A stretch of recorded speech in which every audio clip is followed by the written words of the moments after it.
Айығып келем бәрінен, емделіп жүрмін жақсылар берген дәрімен. Мен үшін өмір тарылған емес әлі кең, кеңістіктерге сапарға шығам әлі мен. Сауығып келем, жинап та келем есімді, сағынып қалдым саламат өмір кешуді. Тағат таппастан тартамын алға көшімді, жанып бітпестен жазбаған маған өшуді. Жанып бітпестен жазбаған маған өшуді.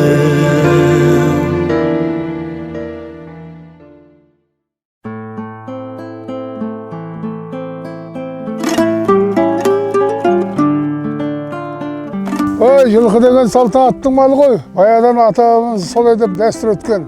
Жылқыны және бүкіл әлемде осы қазақ бас білдіріп, сауған, үйреткен бәрін. Біз де сол уақытта жүрміз, дәстүр жалғастырып. Енді қалды уақытта бұның бәрі сендерге қалады.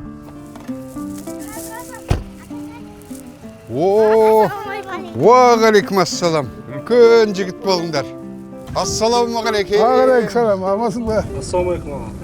Уағалейкумассалам. Қайдан жүрген боласың? Өзіңізді арнайы іздеп, Алматыдан келдім.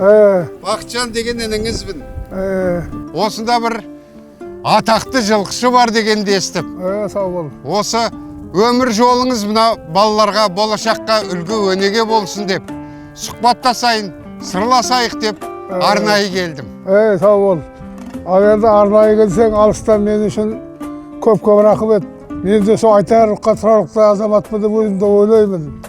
Енді қалған шаруаның бәрін сенің сұрақтарға үйдегі дастарханның басына жазып айтып берсек бола ма? Жақсы, келістік. Қонағым болады, үйге жүрейік. Қазағымның кең даласын айдеймін. Иә. Өзі біздің пейілімізге қарай осындай кең дала сыйлаған ғой бізге Алла тағала. Солай емес пе? Қонақжайлығыңызға рахмет сіздің. Шырамыл ауылдың қай есігін ашсаң да, қақсаң да қуана қарсы алады ғой. Рас қой. Ол қазақтың дәстүрі ғой, одан қашып құтылмайды ешкім. Мына сізге қарап отырсам, осы далада дүркіреп шауып келе жатқан осы мыңдаған жылқылар елестейді көз алдыма. Сіздің де тағдырыңыз сол сияқты еркін, өр, тағдырлы болған шығар деп ойлаймын. Мына балалық шаққа бір тоқтасақ, неден бастау алды? Сол жайында әңгіме қозғасаңыз. Одан әңгіме қозғау қиындау деген мен түсіндірейін. Мен 1945 жыл өмірге келіппін. Бірақ нағыз өмір 46 жыл басталыпты. Сол жылы әкем қайтыс болған. Жаңғыз ұяғы мені шешемнің ішінде алған қызменен екеумізді ағасы Қамысбай деген кісіге аманаттапты. Сосын бері сол өмір, сол әкеміздің ағасы үйінде өтті, көп өмірім. Бұлай енді бір қарасаң жетімдік, жесірлік әркімнің басында болады ғой, кейбір адамдар көп емес.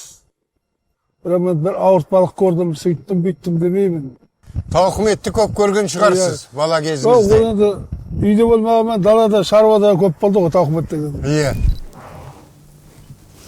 Құмда қалай ұйықтадыңдар? Жақсы мама. Таңғас тәңірден деген шайларыңды ішіп ала қойыңдар. Ағаннан алып берші. Дейсің ба?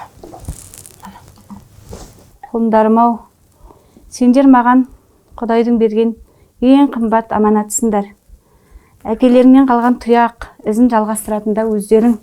Сендер арқылы әкелеріңнің аты өшпейді, ізі жалғасады. Менің сендерден басқа ешкімім жоқ. Бір-біріңе қамқор болыңдар. Бауыр екендеріңді ұмытпаңдар. Өмір болған соң қайғы да, қуаныш та болады. Қай уақытта да адалдықтан айнымаңдар. Біреудің ала жібін аттамай, ешкімнің ақысын жемей өмір сүріңдер. Мен сендердің қастарында үнемі болмасам да, менің жүрегім сендермен бірге. Қайда жүрсеңдер де, мен сендердің біреулерін тілеп отырам. Мама, олай айтпаңызшы. Менің жанымда мәңгі болғаныңызды қалаймын. Құлындарым-ау. Мама, мен де сені қатты жақсы көрем.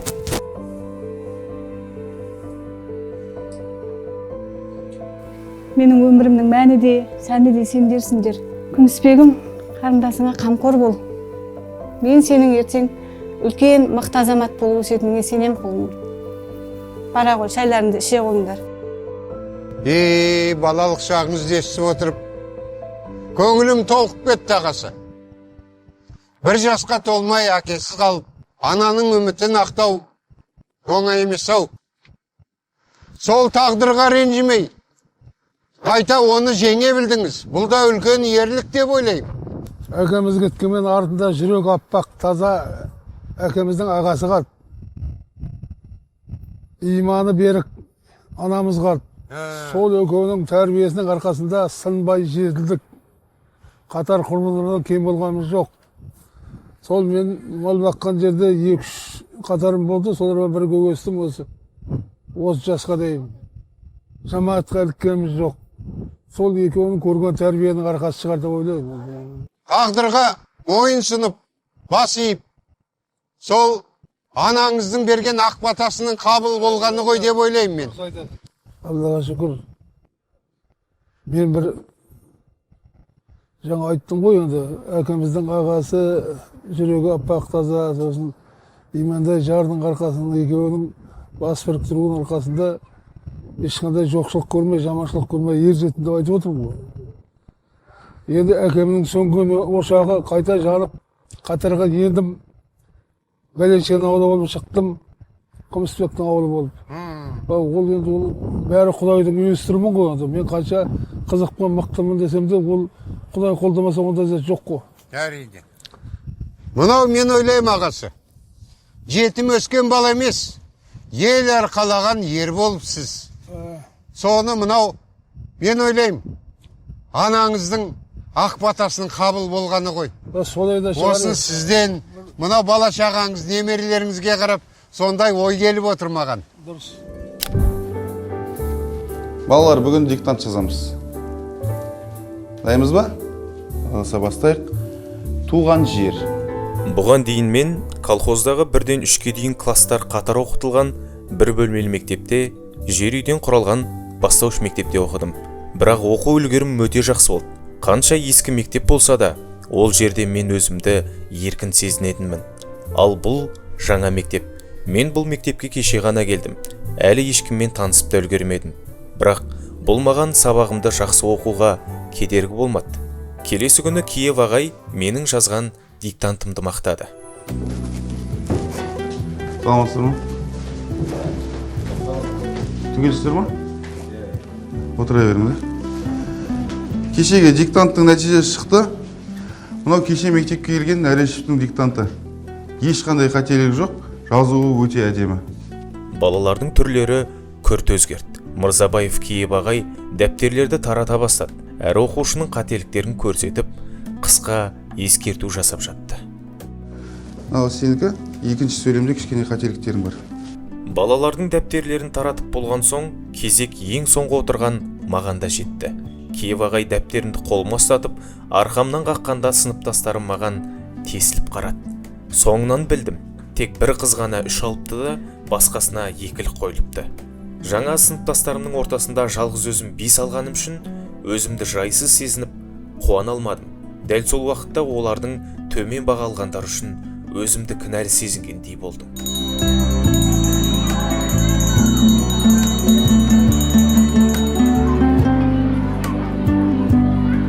Сабақ бітті. Оқушылардың бәрі менен бұрын шығып кетті. Мен сыныпта ең соңғы қалып қойдым. Енді жинақталып шығайын деп жатқанда сыныпқа мектеп директоры кіріп келді. Ассалаумағалейкум. Уағалейкумассалам, Күмісбек. Мен өзіңді іздеп келе жатыр едім. Естуімше, оқу үлгерімің де жақсы екен. Әнді айтасың екен, шығармашылықпен де айналысасың екен. Жақында сайлау болады. Әр колхоз өнерпаздар келіп, үлкен концерт қояды. Соған біз де пьеса қоюымыз керек. Мынау Чеховтың «Федяға» деген кітабы оқып шық, дайындал. Басты рөлде де өзің, режиссер де өзің, әртістерді де өзің таңдап аласың. Рахмет ағай. Армиядан келген Мария екен, 400 су кетіп келді. Сол мына әртістер өзің таңдап ал деді. Мен сенің әкең болып ойлаймын деді. Мынаны қанша уақытта бітеді деп еді, не қыламын деп еді. 20 күннің ояқ бұяғында дайын болуым керек деп. Сол 20 күннің жобасында бардым, болып қалдық дедім. Болып қалса кешке репетиция жасаймыз деді, көрем деді. Жаңағы директордың әкесінің бәрінде сөз жоқ.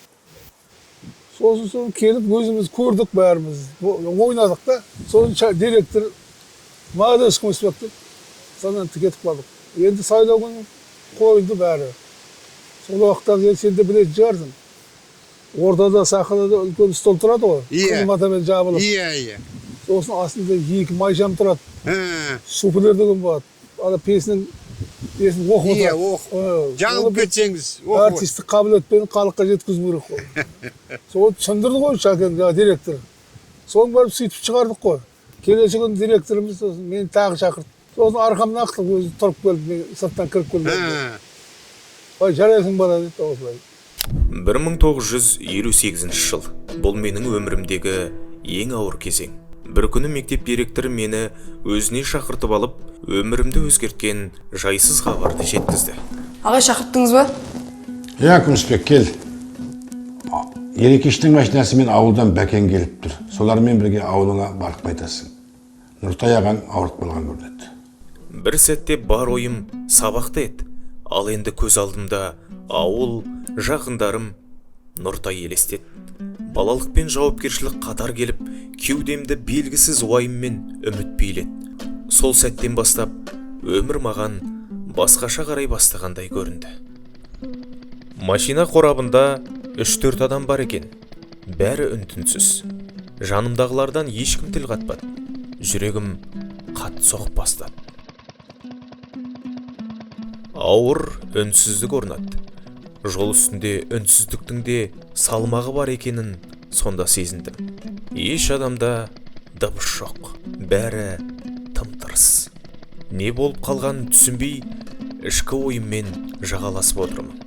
Бәрі маған қарауға қысылып, тек бір адамның көзін алмай қарап отқанын сездім. Бір қарасам, менен көзін алмай жылап отыр екен. Мен қарағаннан соң назарын өзге жаққа бұрды. Әйтеуір, бір жаманшылықтың болғанына күмәнім қалмады. Ауылға тез жетуге асықтым. Ауылға келсек, қараң-құрақ адам. Жер үйдің алдында керегеден күркеті өлі тұр. Ал қатты ауырып жатыр деген ағакем күркенің есігін шындап байлап жатқанын көріп, көңілім орнына түскендей болып еді. Бірден ойымды жинақтап, ағакем аман болса, онда не болды? Мына адамдар не істеп жүр деп тағы ойға шомылдым. Үйде не болып жатқанын ұқпадым. Есім кіресілі шығасылы. Бар есім төр жақта. Ақырындап ішке кірдім. Тек төр жақта отырған кәкемді көргенде ғана мама дегенімді білем. Оны енді көрмейтінімді, сорлап қалғанымды білдім. Көзімнен жас шықпай мәңгіріп, сіресіп қатып, қалшиып қалыппын. Сол күні ішімде бір дүнием үзіліп қалғандай болды. Мұны күні оны шығарып тұрғанда қалдым. 6 класс оқып жүргенде қалдым. Оның себебін айтайын енді. Менің әкем 4 әйелмен отасқан адам екен. Соның ең бірінші әйелмен туған ағамыз болды. Қайықпен балық аулап жүрген, күнелтісі балық аулау сол уақытта. Сосын сол уақытта жаңағы Торшепшекінің жарпылай орыс болған. Орыс келіншектері жеңгемізді келемес қылған. Менің ағамның аты Жексен еді ғой. Жексен Наталья менен Софиямен кетті, енді саған келмейді деп. Бұл соған үйланған, мұнда Онды деген ауыл бар бұл жақта. Сонда туған нағашысы бар екен, Дуакер. Соған жаздырып әкеліп, ағамыз жұмыста келгенде сүт қоғыс берген ғой, білдің ба? Содан уланып, үйіне қонбай, далаға қонып, сөйте тоң жақта 800 километр жерде мал бағып жүрген бізге келді ғой. Немере ағамның әйелі бар еді.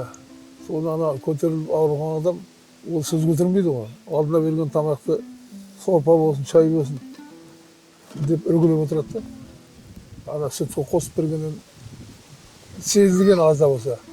Сосын сенбейді да берген тамаққа. Енді ана жас келін, менің мамамды Ақжеңіше деп өте жақсы көретін еді.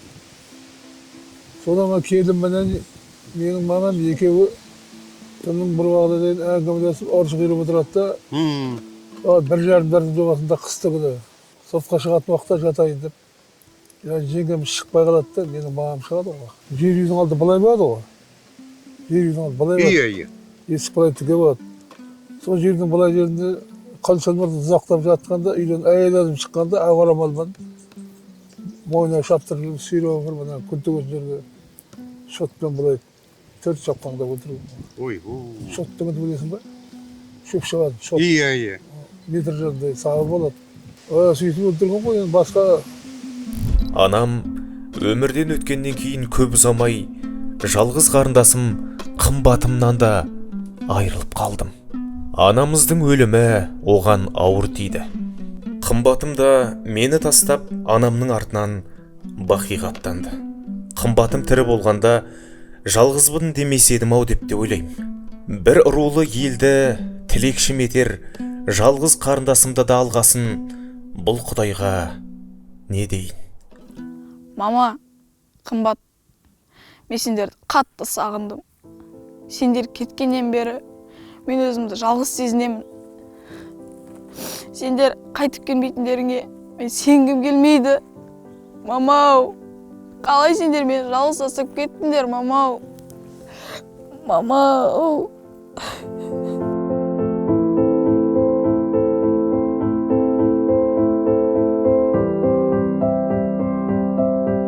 Анам мен қарындасым өмірден өткелі өзімді әлемде жалғыз қалып қойғандай сезіндім. Айналамда болып жатқан нәрселердің ешқайсысы менің көңілімді аулай алмады. Ештеңе қызық емес. Бұрын бәрі басқаша еді. Күннің атуы да, адамдардың дауысы да, құстардың шырылы да жылы естілетін. Қазір бәрі солып қалғандай. Қанша уақыт өтсе де ішімдегі бос кеңістік сол күйі толған жоқ. Сол күнді анамның соңғы рет қолын ұстаған сәтімді ұмытпадым. Анам мен қарындасымның жарқын бейнелері әлі көз алдымда.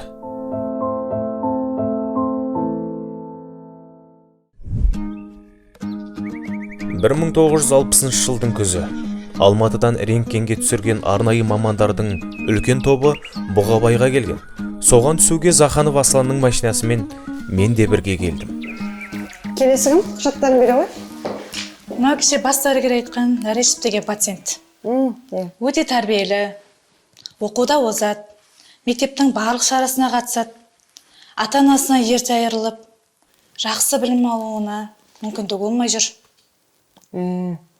Кешегі бас дәрігер менен мектеп директорына еріп келген адамдардың айтпағы да осы болды ғой.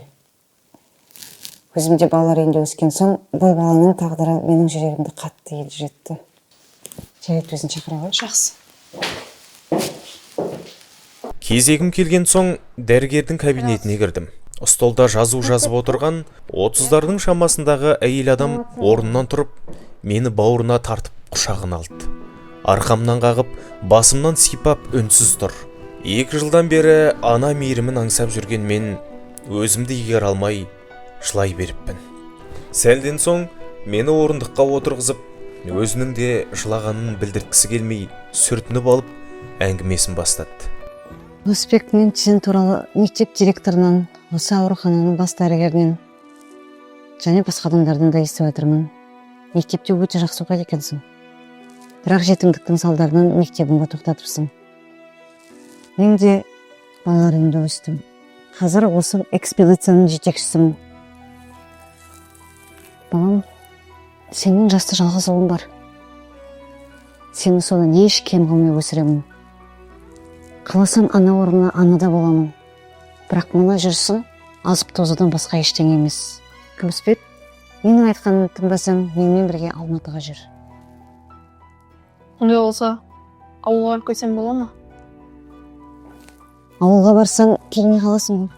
Келем, айтпай кетсем ұят болады. Жарайды, балам. Бірақ келмей қалсаң, өмір бойы өкінетін боласың.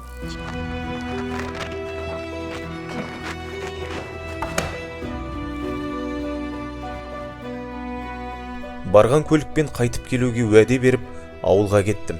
Бірақ ішім алай-дүлей. Ол әйелдің сөздері мені іштей селт еткізді. Жетімдігіме жан ашып қана қоймай, тағдырым үшін жауапкершілік алуға дайын жан табылғанына таң қалдым. Бейданыс біреудің бауырына бас сұға салу оңай емес. Бірақ сол сәтте мен ішімнен осы бір жан мені құтқарар деп сезіндім. Бұл менің өмірімдегі жаңа бетбұрыстың алғашқы күні еді.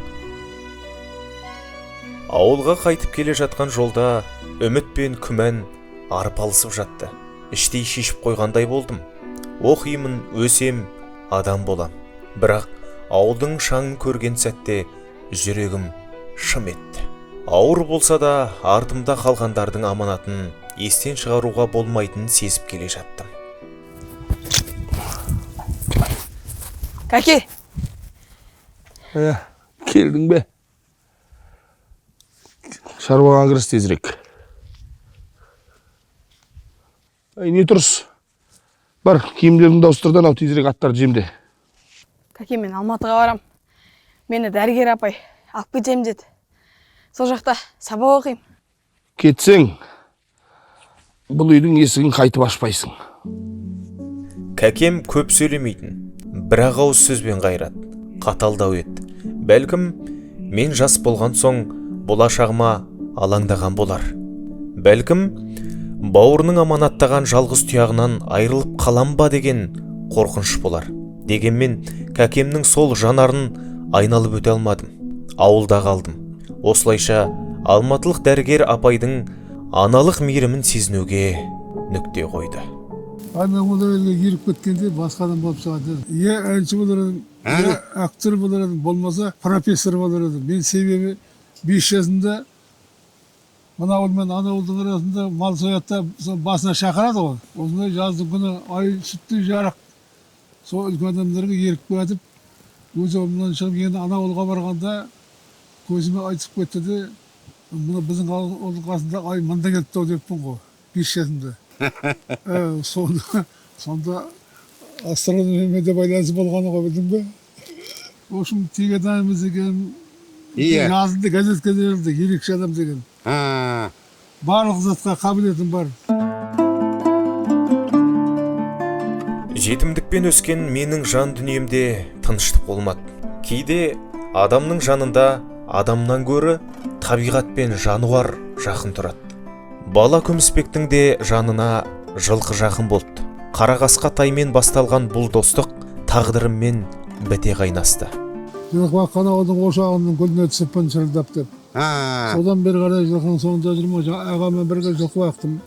Сосын армиядан келгеннен кейін өз алдыма жеке отар алдым. Ағам ден сауалап отырмай артынан қайтыс болды, өзім жеке отар алдым. Бұл 79 жыл еді. Сол 79 жылдан бері қарай есептеп отырсам жылына 350 шақырымдай жайлауға көшеміз, қайта қыстауға келеміз 350 шақырым. Оның сенің машинаң жоқ ол уақытта. Мұнда жоқ, атпен жүресің. Жолда атың жүрмей қалса, болмаса ауырып қалсаң, саған көмек жасайтын ешкім жоқ. Құдай бізді қамқорлап жүрген қай уақытта да. Содан сөйтіп жүріп, жылқыны дәріптеп өсірдім ғой. Түрікпеннің жылқысымен шаттырдым. 30 жылдай. Менің жылқымда... Асыл тұқымды жылқы болған екен ау.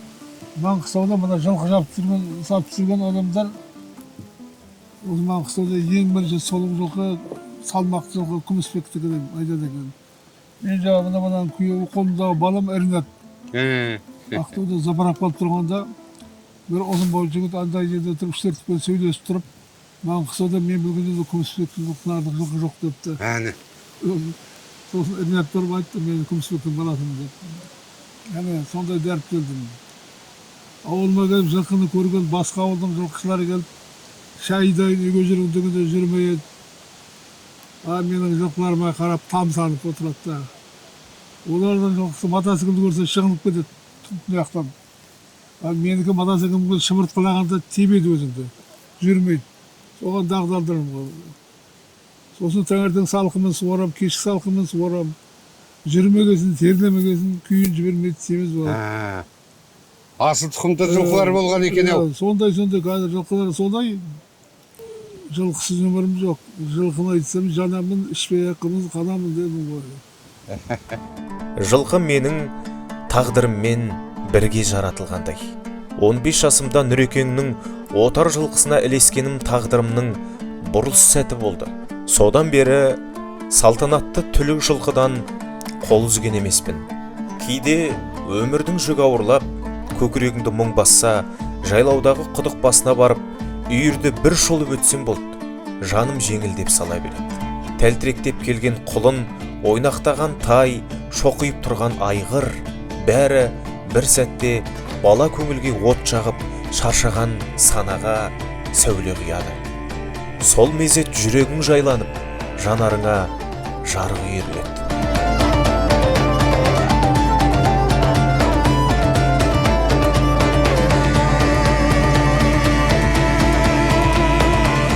Жылқы менің өмірлік серігім ғана емес, ішкі әлемімнің айнасы. Тайдай тебініп басталған сол өмір жолы үйір артынан жорта шауып тіршіліктің мәнін түсінген жылдарымен жалғасты. Жылқыны таныған сайын адамды түсіндім. Адамды ұққан сайын өзімді таптым. Мәскеуде болдым. Мәскеуде? Мәскеудің Қызылорданың 28 километрде станция Волжыма деген бар, сонда болдым. Содан бір күні жаңағы форма кигеннен кейін, бір-екі айдан кейін бір жігіттер елдеріне қайтып кетіп жатты да. Алдында келген бізбен бірге келген. Сосын сұрастырып қарасам, бұлар комиссия айтты дейді. Оған айтты мен ауру деді. Сосын біреу былай, біреу олай екен. Содан мен бұрын сыпсым кіргенде мына жер пышылдайтын еді. Содан дәмет мен де қайтарады жаздым, мен де бардым. 9 баланың бірі болды. Иә. Москвада 6 падекі. Қайтарып қалар деген оймен. Соған барып едім, қайтармайтын болды ауылға. Жарайды бұл. 9-мызда қайтпайтын болдық. Енді кешкі қарай қайтатын уақытта стройдың алдында мен келатыр, 9 бала алдында бір ефрейтор, командир, қаптанымыз да келатыр. Осында пойызға жақындағанда есік бүйтіп сартты ашылғанда аяғым салып қалды. Аяғым салғанда есік бүйтіп жабылып қалды. Мойнымменен бір аяғым іште қалып тұр, денем сыртта қалды. Там орда бір орыс жігіт тұр екен, сол теуіп стопкаларды бүйтіп тартып қалды. Қозғалмай қалды, пісс деп жаңағы от барып қалды. Торымыз ғой орыс жігіт болмағанда мойным жүріп қалды. Бір құдай сақтаған. Содан ана ауылға келдіңіз әскерден кейін.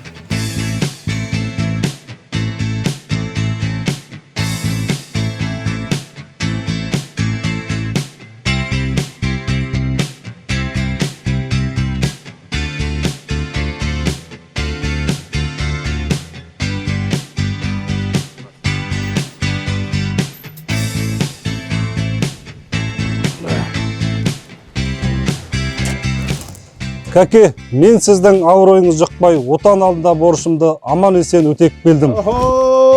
Азаматым, менің азаматым. Жарайсың. Аман есен келдің бе? Жүр, үйге барып шай ішейік. Отан алдындағы борышымды аман есен атқарып келдің.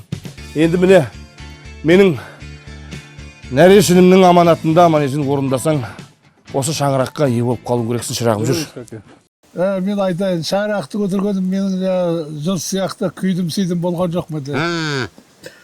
Мен ғана жүрген жағымда, армиядан кейін атқанымда болды бір-екі қыз ерді, бірақ оны алып келе алмадым. Себебі ауылдағы сенім болмады, ауылда үйдегі аға жеңгеме. Сосын енді жаңа той өткеннен кейін бізге келін керек деді ғой аға жеңгем. Сосын айтып едім, Атырауда бір қыз бар әкелейін деп. Біздің кітап ұстанған қажет жоқ. Ана 4-ші курста оқиды, студент қылып. Ақшмарадан беді айтып едім, ойбай, одан мағанымға айтпа деді. Сол мен сөйтіп жүргенде Ақшмараға қыдырып келдім бір күні. Енді 62-нің декабрь 10 армиядан келдім, арада январь өтті. Январьдың жаңа жылында бір қызбен таныстым. Ауылдың қызы ма? Емес, былай екі өксе жер тесіп кетейін деп дік кетеді. Өзі тіп-тіке жүреді. Сол ұнады. Сол жаңағы менің немере ағамның әйелімен бірге неде жұмысы, амбулатория жұмысы деді, медсестра болды. Сосын жеңгем айттым, маған соғыз ұнап қалды, мен сөйлестірсем деді. Ойбай, қайным-ау, не істесе де өзімізін деп жүредім. Адам тауда жаман емес екенсің деп күлдім. Сома не бір күні түс қайта алып кетті қызды. Өзі шығып кетті. Ал мен жеңгелік міндетімді атқардым. Мына қайрым әке жоқ тұрды келсін әкелдім. Ар жағын өздерің білің деді. Шығып кетті. Сосын айтып едім. Жаңағы Порт-Шевченкода бұл уақытта Ақтау жоқ. Порт-Шевченкода медучилище бар. Соның жарысын оқығанда жарысын бітірмеген ғой, білдің бе? Соны оқылайын деп едім. Сосын мен саған оқуға қарамайым, алып кетем дедім. Оны көрерміз деді, шығып кетті. Бірақ жаңағы ашу ештеңе жоқ, босаңда болып айтты, оны көрерміз деді. Сосын бір күні келгенде Ақмоладан ұрттаймыз ғой енді. Жас уақытымыз. Бір водовоздың шофырымен келістім де. Алып қашайын. Қарындасым бар еді, бір қарындасым айттым. Мен сол водовоздан келіп ана қыздың үйінің артына тұрам. Сен қызды алдап алып шық. Сосын есікті ашып қалғанда қызды итеріп жібер ішке. Тартып қалам, кетеміз. Дәл солай болып ауылға алып кетті. Басыма бақыт құсы келіп қонса да, іздедім неге оны сонау алыстан. Әр күнім күнде кино өмір сансара. Бақытымның кілті қайда екен, соны іздеп үйден шығып кетем. Балалық шағында жетімдіктің дәмін татып, тағдырдың талай сынағына төтеп берген Күмісбек Нәрешұлы бүгінде ақсақалдық биігіне көтерілді. Өмірдің ауырлығына мойымай, қайсарлық пен еңбекқорлықтың үлгісін көрсетті. Қазір ол 6 ұлдың, 2 қыздың ардақты әкесі, немере мен жиенінің сүйікті атасы, шөбере көрген бақытты қария. Сізге көңілі қымбат па, әлде өмірі қымбат па? Көңілді бөлші жақынға, жанына жақында, сүйші оны мағыл ма, дәл осы қалпында, сүйкінде күнде кеш бат па. Күмісбек аға жетімдіктің тауқыметін көріп өсті. Тағдырдың сан сынағына мойымай, өз жолын таба білді. Өз еңбегімен елге танылып, адамдық биігінен түспеген нағыз дала перзенті. Осы фильмді түсіруге ықпал еткен Лаура қарындасыма алғыс айтам. Соғыстан кейінгі қазақ халқының хал ахуалының қандай болғанын бәріміз де білеміз. Бұл сол ата-әжелеріміздің өмірінің бір ғана көрінісі. Біз өзімізді тектілердің ұрпағымыз деп мақтанамыз. Ар жағы Абай атамыз, бер жағы Алаш зиялыларын айтатын болсақ, бұл атамыз сол тектілердің жалғасы. Алайда біз бұндай аңыз адамдарды көзінің тірі кезінде қадірлемейміз. Дүниеден өткеннен кейін жақсы адам еді әттең деп қала береміз. Есімім Лаура Сәрсенбай қызы, мен осы Күмісбек атаның жиенімін. Осы фильмді түсіру менің өз жүрегімнен шыққан қалауым болатын. Өйткені менің нағашым бір әулеттің ғана емес, бүтін бір елдің ардақтысы. Оның өнегелі жолын, жүріп өткен ғұмырын кейінгі ұрпақ білуі тиіс деп санадым. Өйткені бұндай тағдырлар ұмытылмауы тиіс. Бұл фильм менің нағашыма деген алғысым, ұрпаққа деген аманатым. Сауығып келем, жинап та келем есімді, сағынып қалдым саламат өмір кешуді. Тағат таппастан тартамын алға көшімді, жанып бітпестен жазбаған маған өшуді. Жанып бітпестен жазбаған маған өшуді.